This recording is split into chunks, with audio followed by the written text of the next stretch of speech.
64 débats consacrés ce soir aux pays du Golfe en guerre. Malgré eux, les monarchies arabes sont prises pour cible par l'Iran. En représailles à l'attaque israélo-américaine déclenchée samedi dernier, les bases américaines sont prises pour cible, mais pas seulement, nous le verrons. D'autres sites sont visés. L'image de ces pays, havre de paix et de prospérité, au cœur d'un tumultueux Moyen-Orient, a été brutalement altérée. Avec nous pour en parler, le général français François Chauvency en direct. Bonsoir, merci d'être avec nous. Vous êtes consultant en géopolitique.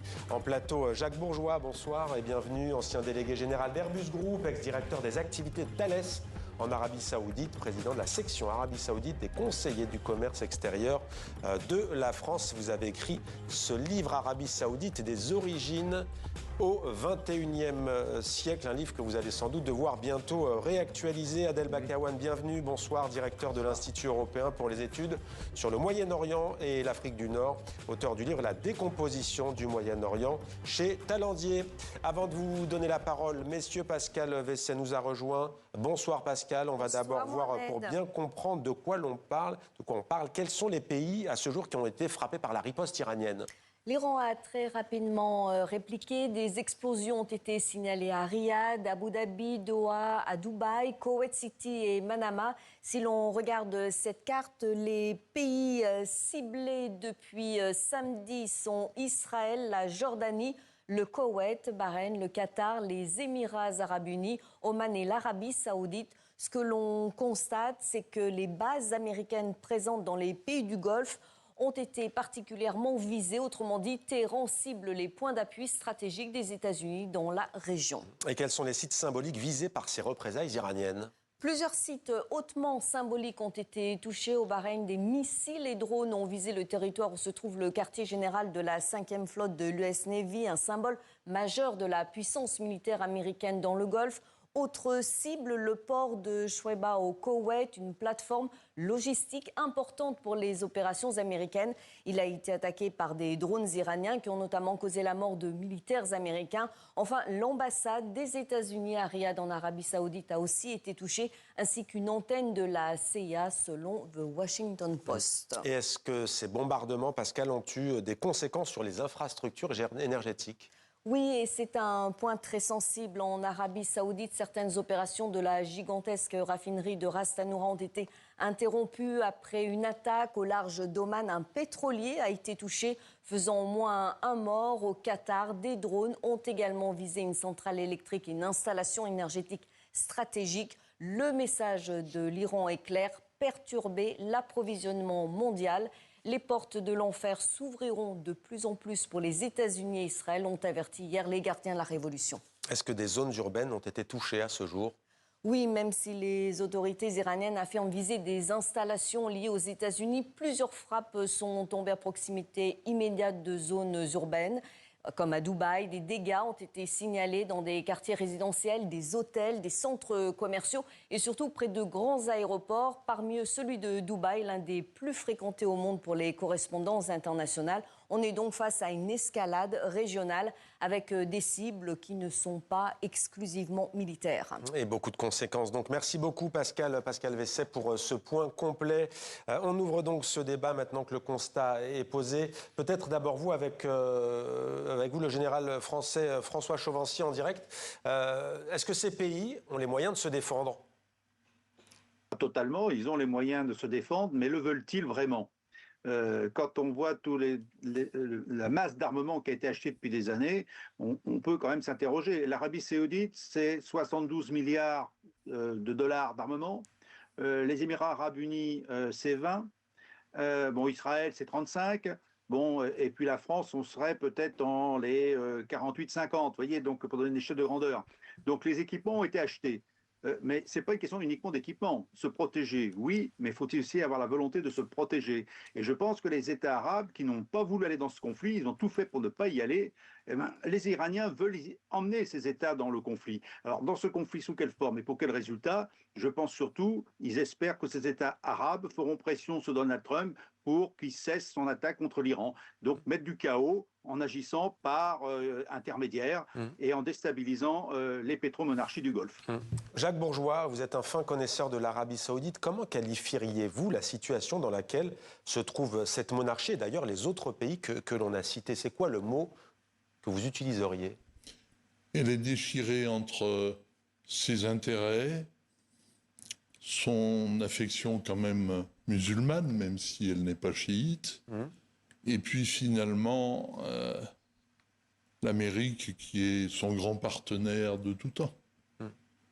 C'est quand même brutal, hein, ce réveil à la réalité. Elles exhortaient les États-Unis à ne pas attaquer, Israël à ne pas attaquer. C'est désormais le cas. Est-ce que ce sont des pays qui ont peur aujourd'hui? Je ne pense pas que la peur fasse partie de ce monde-là, mais par contre la crainte d'être en infériorité, d'être en défaut de force. La force compte beaucoup. Oui, mais de beaucoup perdre plus. aussi cette image. C'est en termes d'image dans Vous le savez, monde. L'image de Dubaï, l'image de Doha, l'image de... Il est certain que Dubaï, le Qatar sont des havres spéciaux que l'Arabie Saoudite voulait tenter d'imiter aussi, et que ce modèle, à mon avis, est fini. Et il constate qu'il va falloir changer d'objectif. On va voir sans doute avec vous tout à l'heure lesquels. Adel Bakawan, c'est intéressant, le général François Chauvency disait bien sûr qu'ils peuvent se défendre, mais le veulent-ils vraiment? Écoutez, déjà, il faut commencer par le constat suivant.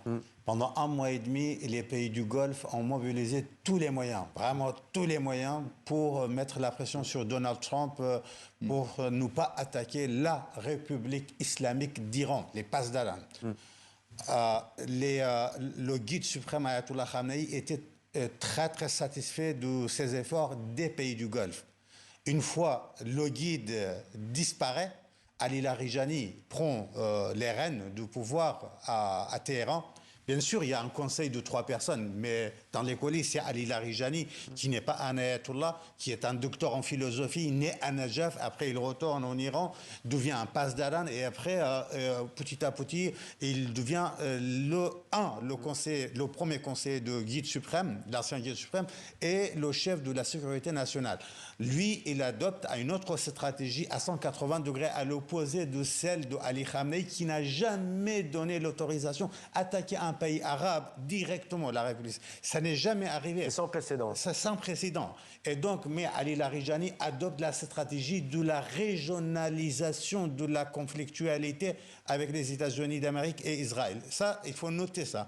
Et ensuite, les pays arabes frappés un par un, se posent la question, mais votre voisine, là, la Turquie, il y a une grande base militaire américaine à Anjarli. Pourquoi vous ne l'attaquez pas? En Azerbaïdjan... Alors aujourd'hui, il y a eu un missile tiré et détruit par l'OTAN. La Turquie n'était pas visée. En Azerbaïdjan, il y a la base de Moussad, de la CIA, une base américaine. Pourquoi vous ne l'attaquez pas? Pourquoi nous uniquement? Alors, pour aller vite, aujourd'hui, vous avez 12 approches au sein des pays du Golfe. Vous avez l'approche émirienne et l'approche saoudienne. L'approche émirienne, les Émiriens qui ont normaliser leurs relations avec Israël par les accords d'Abraham.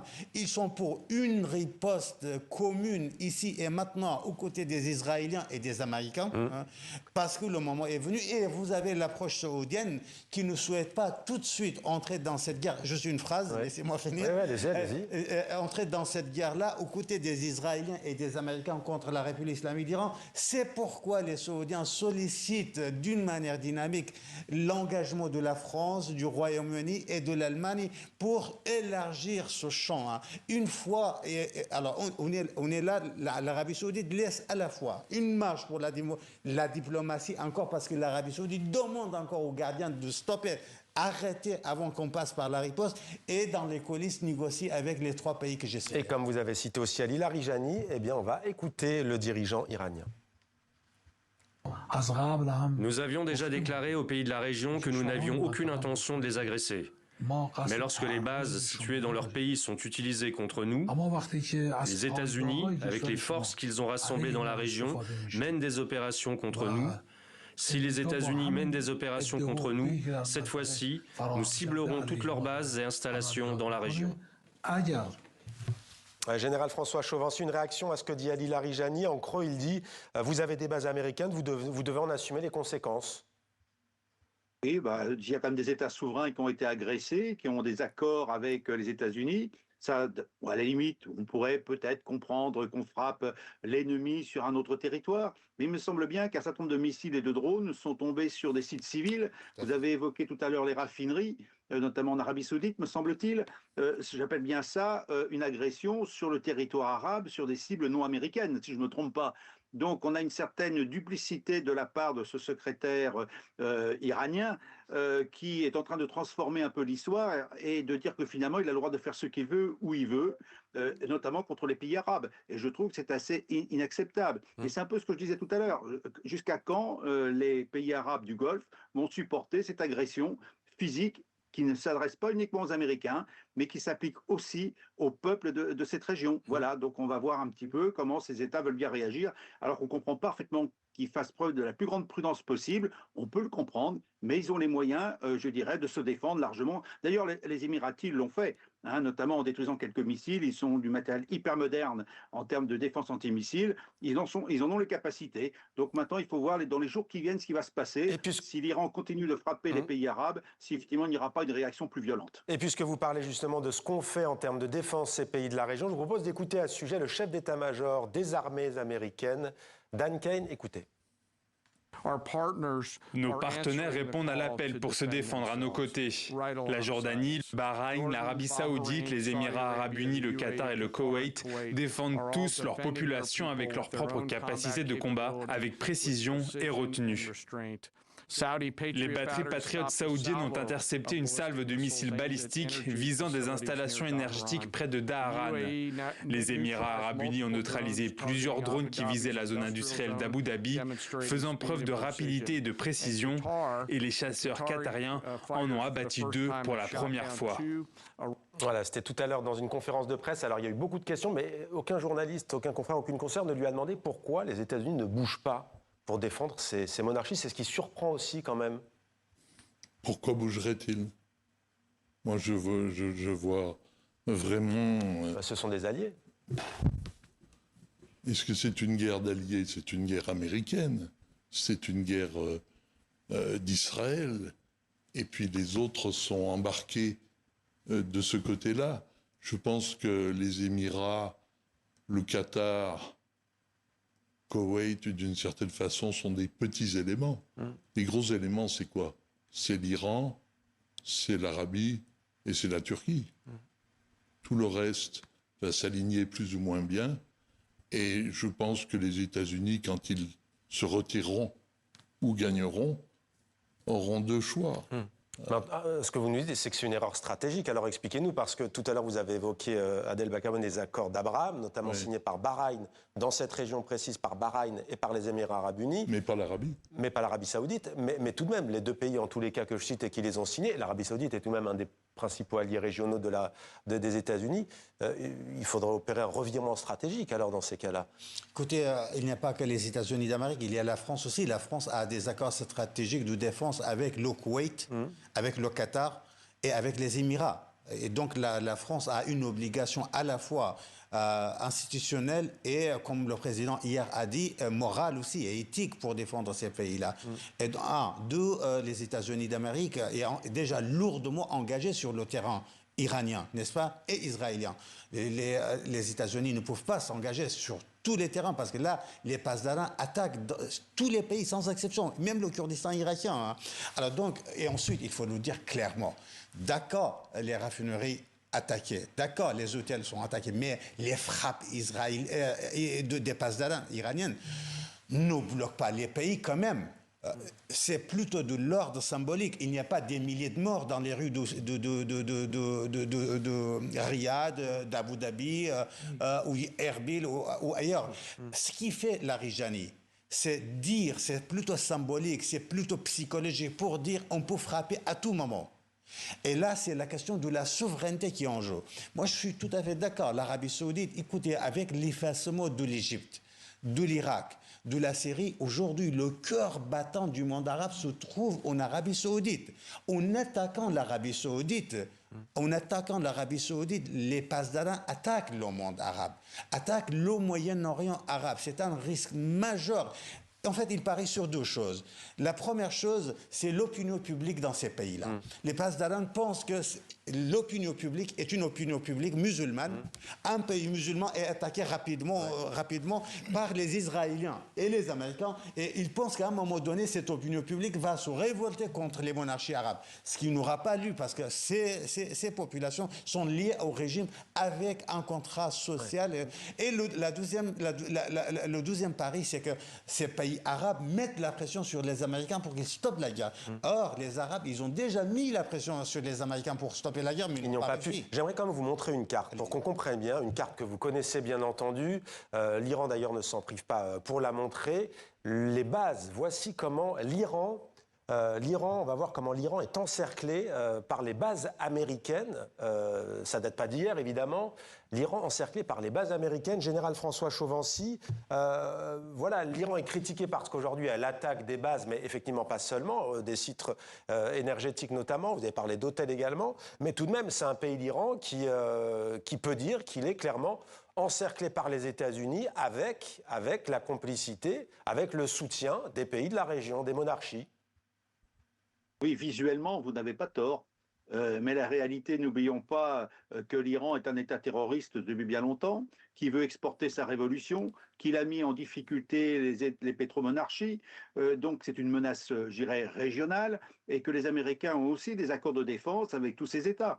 Ils en assurent la protection. On ne va pas revenir à 1945 où l'Arabie saoudite et les États-Unis ont fait un pacte pour assurer l'accès au pétrole.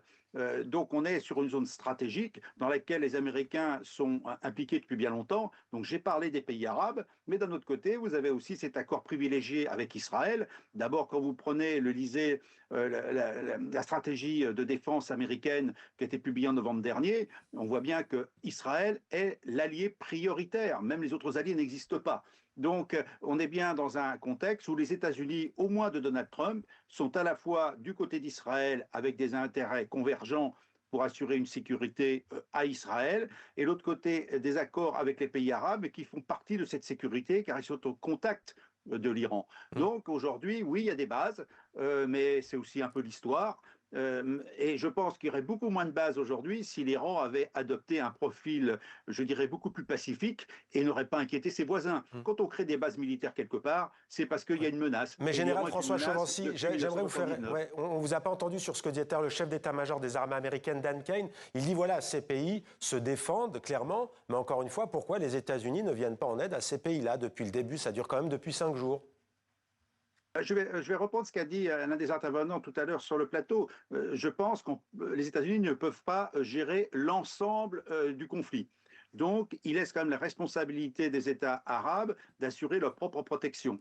D'autre part, nous sommes aussi dans des questions de souveraineté. Vous l'avez rappelé tout à l'heure d'ailleurs vous-même, les États, ou un autre intervenant, pardon, sur les États arabes, depuis des semaines, ont tout fait pour que cette guerre n'éclate pas. Et ils ont fait quoi? Ils ont interdit que les États-Unis utilisent leur base pour frapper l'Iran. Donc on ne peut pas dire qu'ils n'ont pas fait les efforts qu'il fallait. Donc aujourd'hui, d'un côté, vous avez ces États arabes qui vont devoir s'assurer, ils vont devoir se protéger. Ils n'y étaient pas forcément prêts psychologiquement. Je pense que là, ils le sont. Et ils rentrent maintenant dans une déstabilisation régionale que l'Iran cherche vraiment à provoquer et à accentuer en créant un chaos maximum, en espérant effectivement peut-être que les États arabes arriveront à faire changer Donald Trump dans son action contre l'Iran. Mais ça, je n'y crois pas du tout. Ouais. Pas aujourd'hui. Pour l'instant, ils iront jusqu'au bout. Jacques Bourgeois, est-ce que vous savez ce que peut-être une réaction d'abord? Oui, une réaction. Je pense qu'on oublie quand même deux données. C'est que en Arabie, il y a également des chiites. Toute la zone pétrolière, elle est chiite. Les 10% de chiites. Et donc? Et Bahreïn est chiite aussi à 60%. Donc les intrications chiites, sunnites sont plus fortes que celles qu'on voit quand on a tendance les uns et les autres à juger en occidentaux, les uns ne peuvent pas se respecter.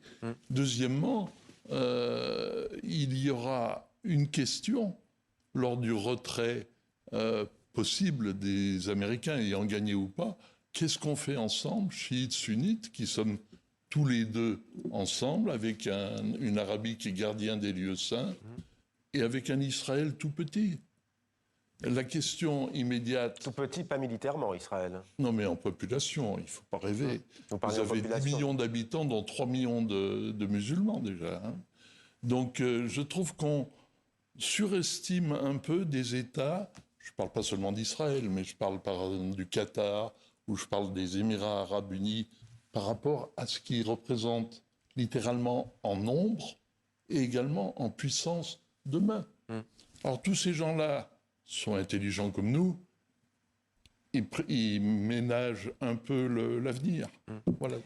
J'aimerais quand même vous entendre, Adel Bakawan. Vous avez cité tout à l'heure... alors là, j'ouvre un peu. On n'est pas forcément dans les monarchies, mais puisqu'on parle effectivement des cibles de l'Iran en représailles, de l'Irak cette fois-ci, vous avez cité tout à l'heure Erbil. Pourquoi est-ce que l'Iran aujourd'hui bombarde cette région ? Ce sont des groupes kurdes qui sont bombardés ? Il n'y a pas que l'Iran qui bombarde la région d'Erbil. Il y a aussi les milices irakiennes pro-iraniennes, lourdement armées, notamment le Hezbollah. Et il y a un autre groupe qui se nomme Awliya ad-Dam, Kataib Awliya ad-Dam.